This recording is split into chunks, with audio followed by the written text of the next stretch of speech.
Hi, I'm John Green, and this is Crash Course Navigating Digital Information. So, images are incredibly powerful to human brains. Like, I read and loved the first 4 Harry Potter books before seeing a Harry Potter movie, and I really liked the movie, but after watching it, I could never see my Harry Potter or Hermione ever again. I only saw Daniel Radcliffe and Emma Watson. Also, I learned that Hermione is pronounced Hermione, and not Hermione. They say a picture is worth 1,000 words, and by they, I mean the advertiser who supposedly coined that idiom in the 1940s. Photographs in particular feel real and objective to us because they seem to capture a moment of reality. More than 150 years ago, Matthew Brady's iconic Civil War photographs were often staged, for instance. His assistants would move corpses and change their postures to maximize the image's power. But while images have never been as reliable as they seem, this is especially true in the era of Photoshop. In fact, consider the image you're looking at right now. That flower is not actually here. If you spend as much time online as I do, you spend a lot of it looking at images. Sometimes those images are unedited, although even then choices are made how to frame the image, what to photograph, when and how to share it. Other times the images are obviously altered with bunny ear filters or meme text, and sometimes the images are altered in ways meant to fool us. So how can we decipher what's real and what's not? Well, it's easy. You can tell by looking at the pixels. Meredith says that meme is so old that nobody is going to get the joke. All right, we'll roll the intro.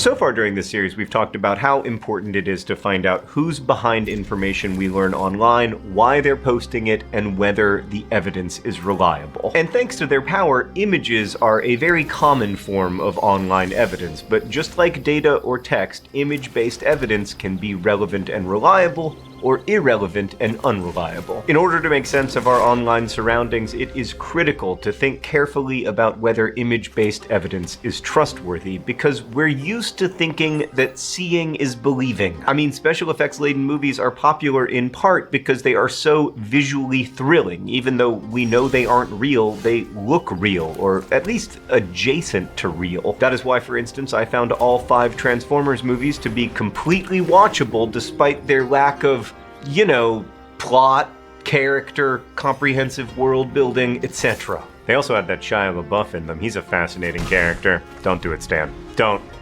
No. Hello, Shia.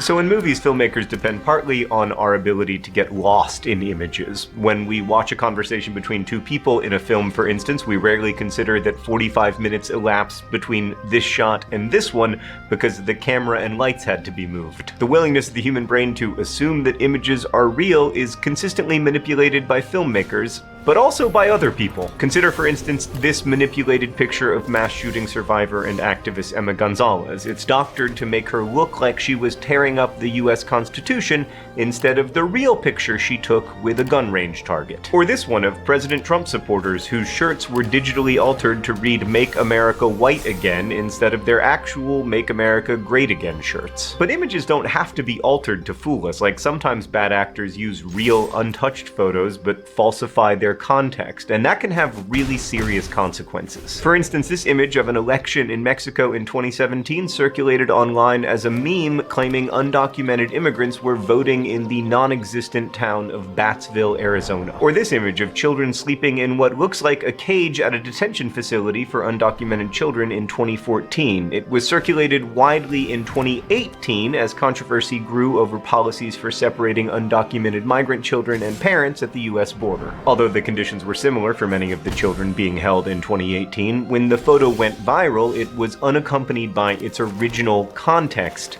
the date. And then once the mistake was revealed, it was used by many to dismiss the entire controversy as fake news. A study by the Stanford History Education Group has shown just how easy it can be for people to let images and their context go unchallenged. So as you know from previous episodes, the Stanford History Education Group is affiliated with this series. They developed MediaWise, which is what this series is based on. Anyway, during the Chegg study, they showed 170 high school students a photo from Imgur of these weird-looking flowers. The photos caption claimed that the flowers had, quote, nuclear birth defects. Fukushima was in the photo title, implying that they were from the Fukushima nuclear disaster in Japan. Despite no evidence that the photo actually showed these effects or that radiation had caused the mutations, over 80% of the students did not question the source of the photo. There wasn't even any evidence to show that the photo was taken in Japan. In reality, these daisies are most likely affected by a genetic mutation called fascination that isn't related to nuclear radiation in any way. Bottom line, nature is super wild all by herself. I mean, do I really need to bring back that picture of the star-nosed mole? I do.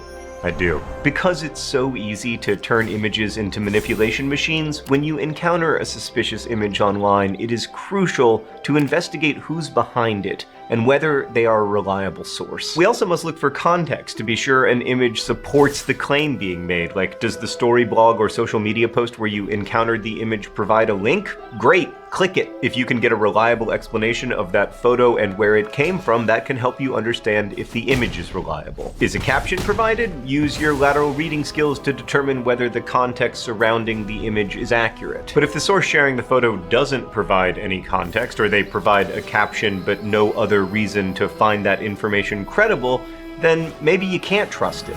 But there are online tools you can use to hunt down an image's origin story. Let's go to the thought bubble. Okay, so it's raining hard in your hometown and you just got one of those startling flash flood warnings on your phone, so you hop online to find the latest weather report, and a friend has reposted this in your news feed. Just saw this on the highway. Be careful out there, friends. Oh my god, there is a shark swimming around the floodwaters in your town. That is certainly terrifying if it's true. Before sharing it with anyone else, you want to be sure that it is. Your friend hasn't provided any other context or tagged the photo's location or anything. She hasn't said whether she took it or someone else did, and isn't responding to your texts, so it's time to do a Google reverse image search. Quick reminder, Google is one of the sponsors of this series, but we also think they have the strongest reverse image search engine. If you're looking for an alternative, TinEye is another popular one. Right, so if you're using their Chrome browser, you can click right on an image and select Search Google for Image. If you're using a different browser, you can right-click on an image and copy its URL, then you paste the URL into the search window at images.google.com.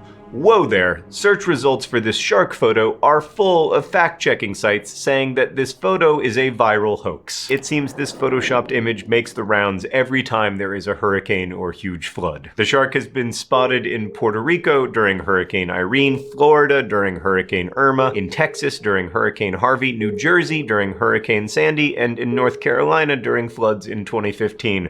What a shark! The original photo of the shark was captured in its natural habitat off the coast of South Africa, but after someone photoshopped it onto a highway setting, plenty of social media posts have cited the image as evidence over the years. Thanks, Thought Bubble. So you can use reverse image searches to check in on all kinds of photos. Using what you know about finding reliable sources, you can then track down whether an image originated with a trustworthy source or whether it's only been distributed on unreliable sites. And you can also turn to fact-checking organizations like Snopes and PolitiFact, which are really great at hunting down these hoaxes. And then there's videos, which can be just as powerful as images when it comes to providing evidence. Unfortunately, they can also be used to mislead. For instance, a carefully edited clip can misrepresent how an event actually happened or what someone actually said. At least according to every villain on every reality TV show ever, that's the entire genre of reality TV. It's just that the editing made it look like you were awkwardly breaking up with your fiancé on national television, Ari. But also, unedited videos can be posted alongside inaccurate information that claims footage depicts one event when it really shows something completely different. Like this clip of me saying, "And I have messed it up a lot in the past, hence part of my aforementioned nervousness." Now, as it happens, that was about communicating news to fans about my books being adapted into movies, but it could be applied and adapted to other things. If, for instance, someone said I was talking about writing my books, or my taste in polo shirts, which is excellent, by the way. You'd only understand what I was talking about if you saw the whole clip, but in another context, it could be almost anything you want it to be.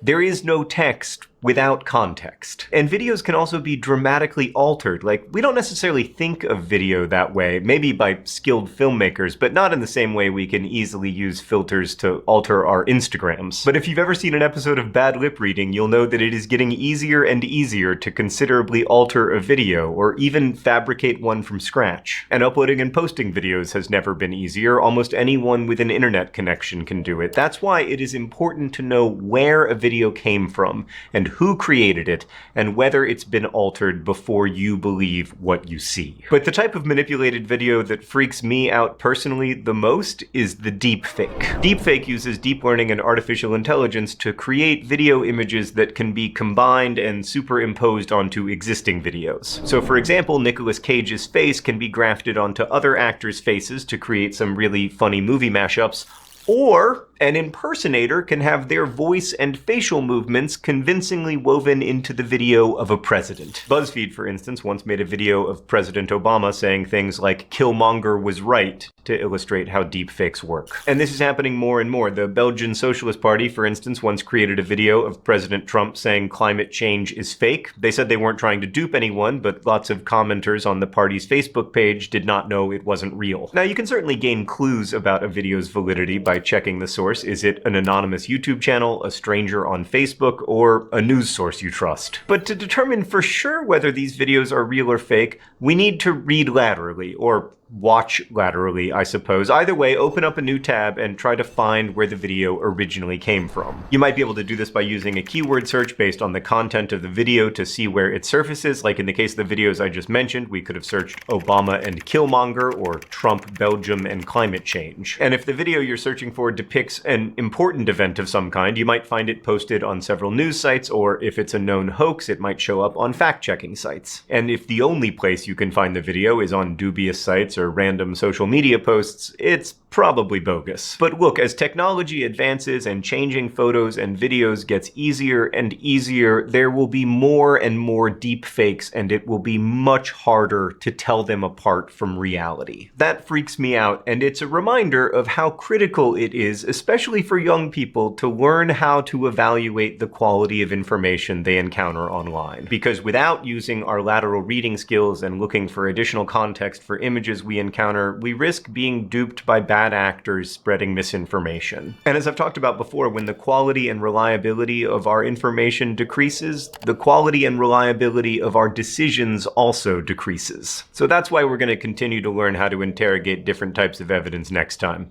I'll see you then. Thank you for watching.